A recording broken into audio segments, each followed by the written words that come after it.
여러분 안녕하십니까. 누리 PD 김준입니다. 자, 지금 돌아가는 전국 상황, 어, 희망 회로를 돌리는 어, 방식도 있고요. 그리고 이제 객관적으로 이렇게 들여다보는 어떤 그런 시각도 필요하겠죠. 이번 시간에는 희망을 이야기하는 시간이라기보다는 냉철하게 현상을 한번 짚어봐야 됩니다. 어, 유튜브만 보시는 분들은 뭐 모르실 수도 있는데요. 중요한 이제 여론 형성력을 가진 그런 그 주요 미디어들 있잖아요.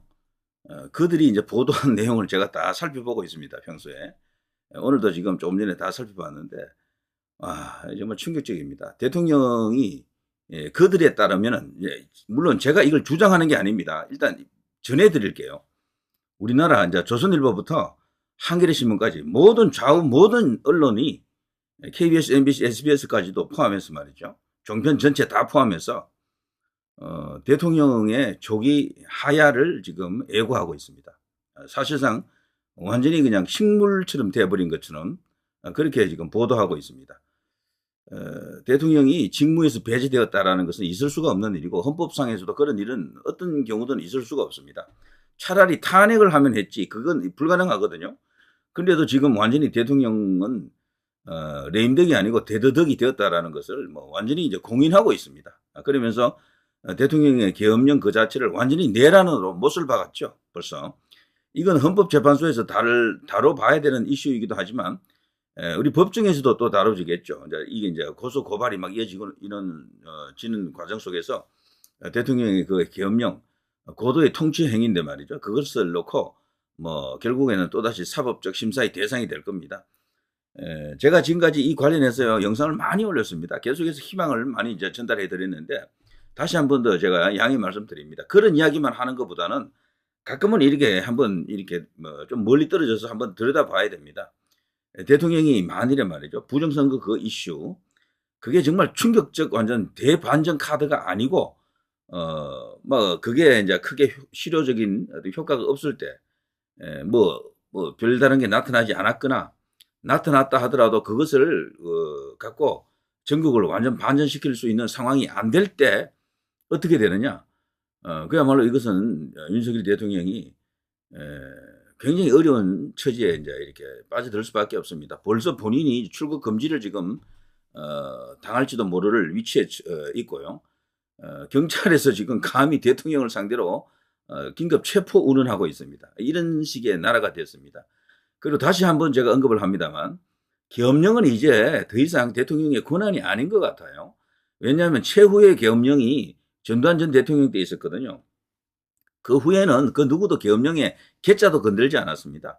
그건 달리 말하면 계엄령을 지금 발동시킬 수 있는 우리나라의 그 구조적 여건이 되어 있지 않습니다. 계엄을 하려 그러면요 군을 완전히 장악하고 있어야 돼요. 군을. 그리고 국방부 장관부터 내려가는 이 지휘계통에서 그 누구도 물샐 틈 없는 그런 보안과 함께 명령 체계가 딱 살아 있어야 되거든요. 근데 지금 우리나라 군대는 약간의 당나라 군대입니다. 군사력 자체는 높이 평가되죠. 워낙 무기가 이렇게 선진 무기가 많고, 그리고 지금 세계에서 5위로 이제 평가될 정도로 이제 군사 강국인데, 근데 이 이제 개선과 비선 중에 비선 같은 게 사실은 전혀 없어요. 지금 군에서는. 그리고 개선 조직 자체도 느슨하고, 그리고 5년 단임 대통령이잖아요. 대통령이 군을 장악하는 게 불가능해요. 그 사실 뭐 명령을 내려본들 주요한 지휘관 얼굴도 한번 못 봤을 수도 있어요. 그런 상태에서 설령 국방부 장관에게 뭐 지시하더라도 그 일사불란하게 쫙 내려간다라고 보시면 안 돼요. 모든 국민이 동의하고 국가적 어떤 그런 그 목적이 명쾌한 경우에는 군이 뭐 제대로 반응하겠죠. 그렇지만 정치적 이유 같은 걸로 만일에 이 계엄령을 그 선포하더라도 군이 움직이지 않는다라는 게 이번에 그대로 입증이 됐잖아요. 이번에 군이 안 움직였다니까요. 군도 안 움직이지만 오히려 경찰이 더 잘 움직이더라고. 왜 경찰이 더 잘 움직이느냐? 이게 참 연구 대상인데요.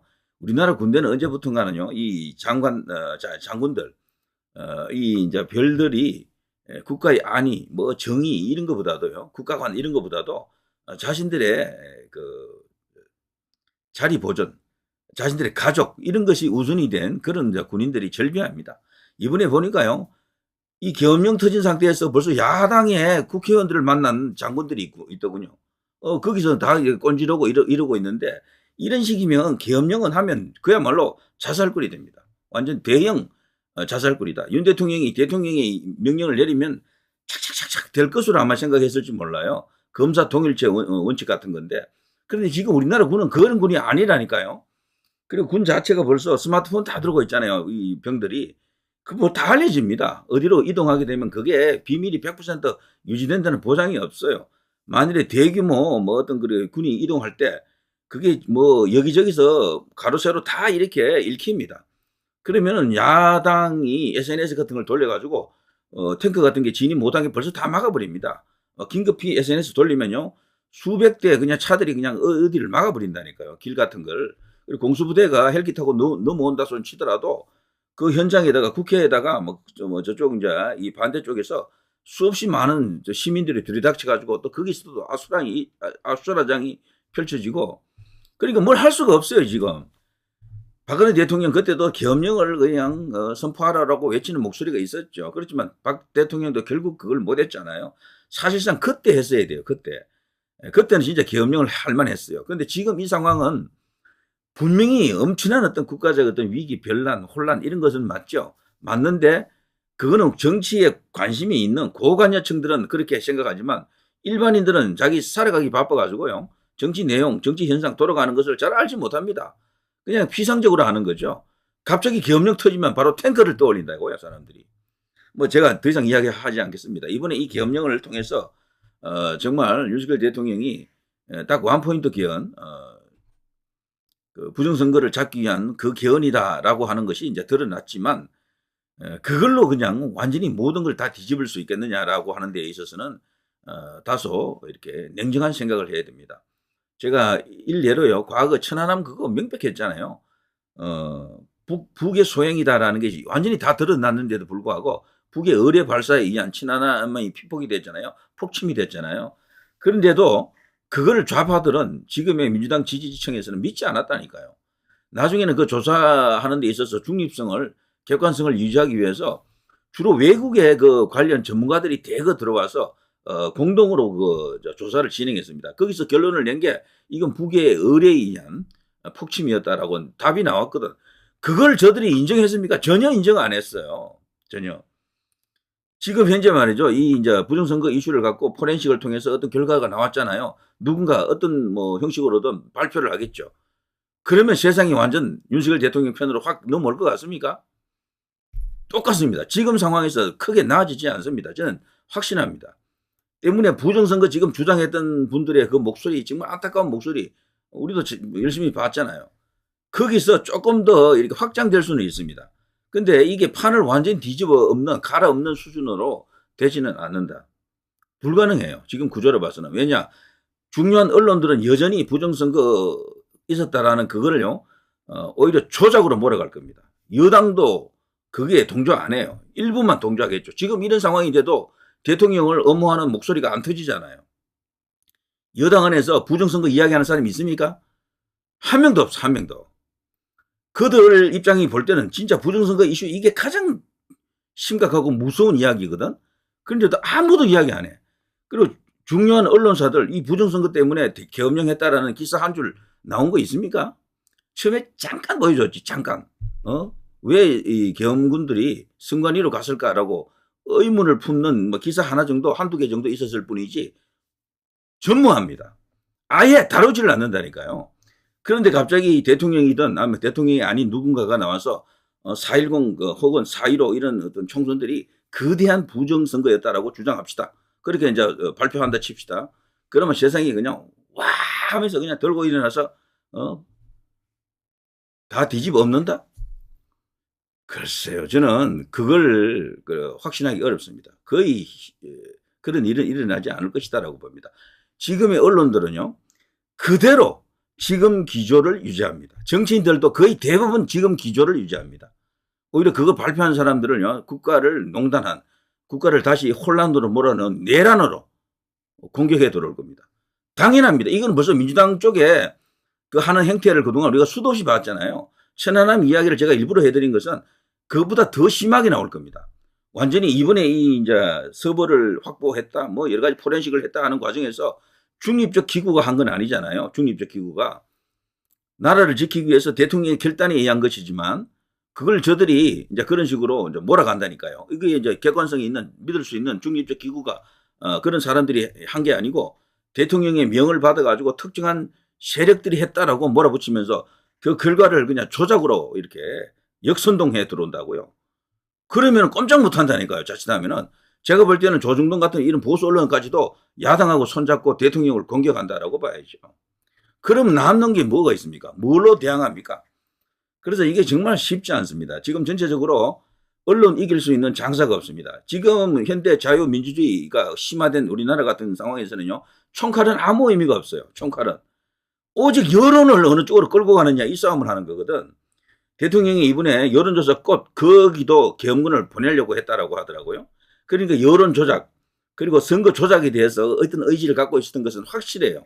확실한데, 그래서 거기서 어떤 단서가 나올 겁니다. 나오지만 그걸로 모든 걸 뒤집기는 쉽지 않기 때문에 지금부터 거기에 대한 대비를 하고 있어야 된다라고 생각합니다. 자칫하면 정말 막가는 상황이 이제 벌어질 겁니다.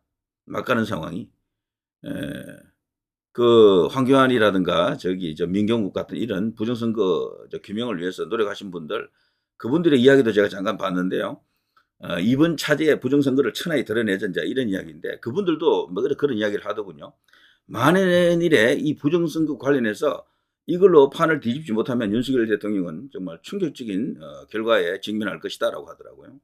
충격적인 직면에 할 것이다. 그게 뭐겠습니까? 결국 박근혜 대통령처럼 된다는 이야기잖아요. 예, 그래서 지금 아주 완전히 그냥 승부수를 던지긴 던졌는데 이게 지금 이상한 상태가 되고 말았다. 정말 대통령은 딱 6시간짜리 계엄을 원했던 것인가? 아니면 좀 더 긴 계엄을 이제 필요로 했던가라고 여기서 여러 가지 생각을 할 수가 있어요. 제가 볼 때는요, 국회를 조금 더 막았어야 된다고 보는데, 근데 국회를 막게 되면 그건 헌법에 저촉되는 사항이라 엄청난 어떤 그 내란의 혐의가 됩니다. 그걸 못한 거야. 그냥 추춤거리면서. 그래서 시간이 아주 짧았죠. 근데 그 짧은 시간에 모든 것을 다 조사했을까라는 그런 어떤 생각을 또 해볼 수도 있는 겁니다. 그리고 그 당시에 이제 조사했던 그 내용들이 지금 어디서 누군가 포렌식을 하고 있는가, 확인하고 있는가, 그건 어느 기관인가, 어디 가 있는가, 이런 걸 지금 아무도 지금 모르고 있어요. 그리고 대통령도 지금은 장막 뒤로 그냥 가버렸습니다. 이제 당분간 나타나기가 힘들 거예요. 나타났을 때는 이걸 갖고 뭔가 발표할 때 나타날 가능성이 있는데, 그것도 가능성만 놓고 보면 그렇게 높지 않다라고 봐야죠. 때문에요, 지금은 여권 전체가 똘똘 뭉치는 게 가장 이제 필요한데, 한동훈이 이제 당대표로 있는 상황에서는 글쎄요, 이 뭉치는 게 쉽지 않을 겁니다. 저는 비대위를 띄워야 된다고 생각합니다. 그래서 장동혁이라든가 진정호 같은 이런 사람이 정신 차려가지고 사퇴해야 됩니다. 장동혁 의원 같은 경우는 탄핵이 통과되면 자기는 비대위원 비대위원이 아니고 최고위원 사퇴한다 그랬죠. 그래서 식으로 1명, 2명 이렇게 사퇴하면요, 이 최고위 자체가 무력화됩니다. 그러면 자동적으로 비대위 체제로 넘어가거든요. 그때 한동훈은 이제 일단 내려가고 새로운 얼굴로 띄워야 되는 거죠. 수습하는 관리형 비대위를 띄워야 됩니다. 그리고 이제 상황 여하에 따라서 어떤 결과가 오든 거기에 유연하게 대응할 수 있게끔 새로운 어떤 차기 주자를 만들어내야 됩니다. 한동훈 지금 최근에 나온 여론조사 2개 보니까요, 하나는 7%, 하나는 8% 나왔더군요. 그냥 한 자릿수가 된 거야, 그냥. 원오브 댐이야. 오시원하고 홍준표하고 똑같아졌어, 그냥. 이제 한동훈은 끝났습니다. 더 이상 이제 한동훈 중심의 어떤 그런 차기 주자 레이스는 끝났고요. 무의미합니다. 한동훈은 더 떨어질 거예요, 이제. 왜냐하면 보수에서 이번에 완전히 알았거든. 그동안은 윤석이라고 서로 그냥 하나로 통하는 줄 알았는데 완전히 보니까 이게 적대적이네 라는 게 다 드러났고, 보수를 위해서, 여권을 위해서, 애국 자유 우파 이쪽을 위해서 일하는 거기에 봉사할 인물이 아니라는 게 확 드러났습니다. 그래서 한동훈 말고 누군가 없나라고 새로운 인물을 찾기 좋은 시점이 왔습니다. 자, 결국 이제 홍준표, 오세훈 이 둘 중에 한 명이 될 가능성이 크다라고 이제 보는데요. 대부분은 저는 개인적으로 김문수를 지지합니다. 근데 김문수가 떠야 이제 그게 효과가 있는데 뜨지 못하고 계속 물 밑에만 있으면 결국 김문수 카드가 없어지는 거죠. 이렇게 되면은. 그래서 김문수를 띄우려고 하면 지금 띄워야 한다라는 말을 제가 몇 달 전부터 계속 하고 있었잖아요. 어떤 위험한 느낌도 제가 사실 있었어요. 계속해서. 근데 김문수가 여론조사에 포함도 안 되는데 어떻게 띄웁니까? 황교안도 좋은 카드이긴 하죠. 그렇지만 어떻게 띄우냐고요, 이런 분들을. 자, 이런 것을 고심을 해야 될 때가 왔습니다. 차기 주자가 없는 정당은 그야말로 무력합니다. 제가 파악한 바로는요. 지금 좌파 범좌파 연합은요. 그들이 꿈꾸는 그림이 있어요. 거대한 전국 그게 구상도가 있는데요. 자신들만으로 200석을 넘기는 겁니다. 자신들만으로. 그래서 국민의힘으로 대표되는 이 보수 세력을 항상 70석 내지 80석 정도로 묶어놓는 걸 원해요. 그들이 항상 개헌선을 갖는 걸 원합니다. 그래서 200석 이상을 원하는 거죠. 그래서 여기는 극소수 영남만 대표하는 작은 정당으로 만들어 놓으려고 하는 거죠. 과거 김대중의 평민당 같은 평화민주당 같은 그 정도 수준 70석에서 80석 정도입니다. 그런 작은 세력으로 집권을 절대로 못하는 그런 세력으로 만들어 놓으려고 하는 거죠. 완전히 주류 교체, 세력 교체 이것을 완전히 이제 완성시키겠다. 그러면 대한민국의 정통 역사가 완전히 다 뒤집어지는 거죠. 지금도 많이 뒤집어져 있습니다만 그들의 입맛에 맞는 그런 역사가 쫙 우리나라에 이제 정통이 됩니다. 그러면 이승만, 박정희, 전두환 이런 분들은 그냥 완전히 악당이 되고 악마가 되는 거죠. 자, 그런 중요한 시점에 와 있습니다. 윤석열 대통령이 이번에 이 계엄 카드가 완전히 국가를 정상화하는 그야말로 살신성인의 승부수였을 가능성이 있지만 미처 하나 간과하지 못했던 게 군이 움직이지 않는다라는 겁니다. 우리나라 군이 그런 일로 움직이는 조직이 아닙니다. 이번에 보십시오. 뭐 그 관계된 그 지휘관들 전부 다 눈물 찔찔 짜면서 죄송하다 뭐 사과하고 난리치지 않습니까? 그러면서 자신들도 뭔지 몰랐다. 그냥 군이니까 뭐 그냥 명령대로 따랐는데 이럴 줄 몰랐다. 배신감 느낀다. 이런 식으로 이야기할 정도니까 그러니까 다시는 이 계엄령을 이야기하기가 어렵게 되었습니다. 자, 아무튼 이제 중요한 것은 어떤 선거 조작에 대한 어떤 여론 조작에 대한 어떤 단서가 잡혔다 그러면요. 그걸 어쨌거나 계기를 이제 만들어서 미국의 트럼프 대통령과 연결해야 됩니다. 트럼프 대통령의 도움 없으면 이게 쉽지 않습니다. 그래서 이 싸움을 적어도 말이죠. 장기전으로 끌고 갈 수 있게끔 윤석열 대통령이 임기를 마칠 수 있게끔 그런 식으로 뭔가 이렇게 힘을 모아야 되겠죠. 이대로 그냥 무력하게 이제 이렇게 밀리기 시작하면은 모든 언론이 지금 윤석열 하야를 원합니다. 탄핵을 원하거나 하야를 원해요. 이런 상태에서 길게 못 갑니다. 정말 지지율 지금 보니까 위험해요. 지금 대통령 지지율이 막 수직 하락하는 그런 조짐이 보이는데 한 자릿수 지지율이 뜨면 이제 더 이상 막을 수 있는 힘이 없습니다. 그렇게 되면 국민의힘 의원들이 윤 대통령을 버린다니까요. 자기 살기 위해서. 그야말로 이제 무너지는 배에서 그냥 먼저 이렇게 튀어나가는 건 쥐새끼들이죠. 그런 꼴이 이제 일어난다고요. 때문에 이제 하나 이제 희망을 갖는다 그러면은 부정선거 관련 충격적인 자료가 있어서 그걸 갖고 뭔가 상황을 어느 정도 이렇게 반전시킬 수 있는 계기를 만들고 이제 곧 취임할 트럼프 대통령과 손을 잡고 이 거대한 부정선거 카르텔을 무찔러야 된다. 이런 생각을 한번 해볼 수가 있습니다. 다소 이제 비관적인 이야기는 아니에요. 어차피 일어날 수도 있는 일을 제가 객관적으로 한번 약간 중립적일 수도 있습니다. 이런 상태에서 한번 읽어봤고요. 그렇지만 중립적인 것도 아니죠. 이 정도면은. 그럼에도 대통령과 현재 애국 우파 자유 보수 세력의 근성을 바라는 마음에서 제가 이런 이야기를 하는 겁니다. 자, 황교안 전 국무총리 같은 경우도 요즘 뭔가를 느꼈는지 이런 식의 말을 하더라고요. 윤 대통령은 내란죄가 아니다. 나라를 지키려고 했다. 이런 말을 하고 있습니다. 그러면서 이재명은 만일에 이 상황 속에서 대통령이 되면은 못할 짓이 없는 사람이다. 그 사람은. 그야말로 나라가 도륙난다라고 하네요. 자, 아무튼요. 자, 대통령은 이제 승부수를 던졌는데 그것이 원래 원했던 게 그 정도였는지 그래서 모든 걸 다 드러냈습니다. 피아가 다 드러났어요. 그걸 원했던 것인지 아니면 하려다가 뭐 안 된 것인지 실패한 것인지 뭐 허망하게 그냥 이상하게 돼버린 것인지 이것은 며칠만 기다려보면 이제 답이 나오겠죠.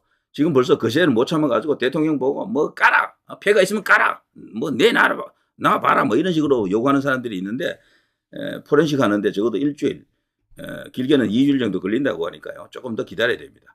그리고 아무튼 지금 부정선거 그 자체가 주된 이슈가 되어야 하는데 전혀 지금 이슈화가 안 되고 있습니다. 유튜브에서 일각에서 지금 또 이야기하고 있을 뿐이지 언론에서 부정선거 쪽으로 포커스 몰아주는 데가 아무 데도 없어요. 때문에 비상한 상황이다라는 것은 확실합니다.